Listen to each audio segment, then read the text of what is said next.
जेव्हा आपल्याला विरोधक असतात ना, त्यावेळेस समजून जायचं की आपण योग्य दिशेने चाललो आहे आणि आपला उत्कर्ष होतो आहे. म्हणून आपल्याला हे विरोधक, कारण नेहमी लक्षात ठेवायचं, चांगल्या रस्त्याला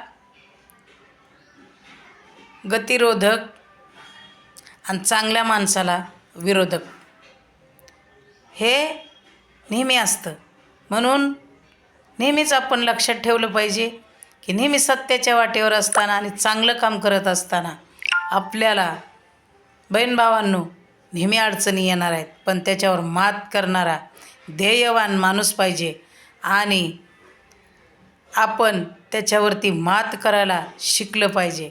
मग कोणतीही परिस्थिती असू द्या, कोणतंही क्षेत्र असू द्या, पण हार न मानता पुढं जाणारा माणूस पाहिजे. काय भावांनो, बरोबर?